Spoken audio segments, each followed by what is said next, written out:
What's up, guys? Roddy back again, and today I'm giving you two of these awards in one video because they both, one kind of gives you a lot of content and the other one doesn't, so figured I'd combine both of these. But before we get started on which phone had the best battery for me this year and which one's the best camera, make sure you hit that subscribe button and let's talk about it. Let me know if you've already liked and subscribed. Be sure to comment below and let me know what you think has been the best battery phone, the best camera phone. How do you justify that? And let's go.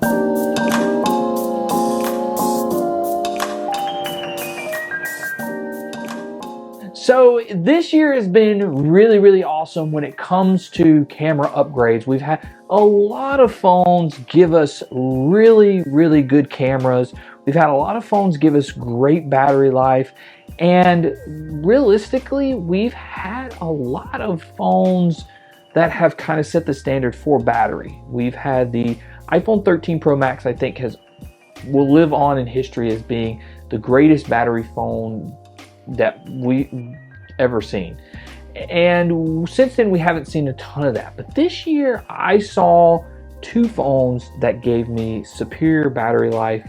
One of them is going to come out on top. The first phone that really has impressed me, while S23 Ultra, super solid battery, easily get anywhere from 4 to 6 hours, which is great.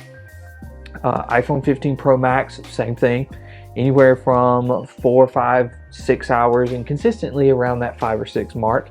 And then you had phones like the Pixel 8 Pro. When I got that phone, stayed at home one day, all day, just on Wi-Fi, didn't really use a ton of cellular service because I was at home all day. That phone got 9 hours of screen on time. It's unheard of. But when I was out and about, I was moving around, I wasn't on Wi-Fi all the time, the phone got somewhere around like 4.5 hours, sometimes 5, and every now and then again 6. So great phone for Wi-Fi, but not such a great phone when you're on 5G a lot. And that phone it demands for you to use the cameras because they're so good. But I've had two phones that have really impressed me, and the Pixel was one of them. But the battery life was a little inconsistent. But there's been one phone that has really proven to be, in my opinion, the battery king of the year for me. Now, I know that there's probably a lot of people that are going to go, no dude, there's no way.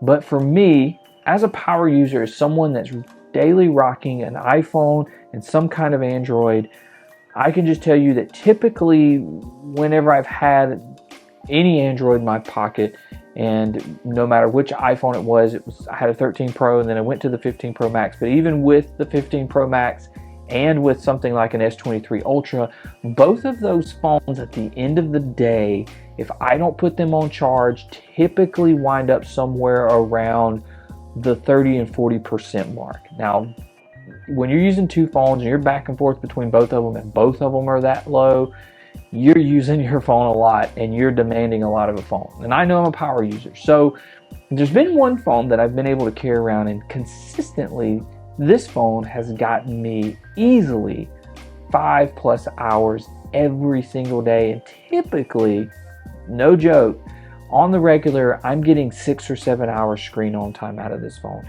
It easily lasts me 2 days without a doubt. I would confidently carry this phone and just know that it's going to be a 2-day phone. Taking on trips, jumping from one cell tower to another, going across state lines, whatever it is, this phone has been spectacular. Using the camera, using the video, uploading tons of pictures to social media, downloading pictures to edit and load to social media. Just the constant array of things that I'm demanding, thousands of notifications, 5 or 6 emails. I mean, you name it, this phone is really getting beat up. And it's my battery king of the year, and that is the Nothing Phone 2. When I got this device, it was easily getting 4 to 6 hours, no problem. And usually hovered right around 5, whether it was a little over 6, barely over 5, or it was right at almost 5 for 4 point whatever. It was easily getting really good battery life. And I was very impressed for a phone that was only about $600 or $700. And then I went to the beta version that they pushed out, the 2.5 beta. Now I'm on the stable. I've had it for a few days, and I can tell you guys, easily 2-day phone, getting the best battery life I've ever seen on any device that I've carried, and just being rock solid behind it. Great screen, great outdoors, decent cameras to get me by in nearly 90% of the shooting scenarios that I'm in. Lightweight, easy to hold, great cell reception now, very good clear call quality. Just even though it's got an older chipset from last year in it, it has been extremely solid, and I have had zero issues with this device whatsoever. But the battery life, to me, it's the phone that if I'm going out and about, I'm going to have this in my pocket if I know I'm not going to be near a charger or have some way to charge for a very long time. That being said, we've got to talk about cameras in this episode too.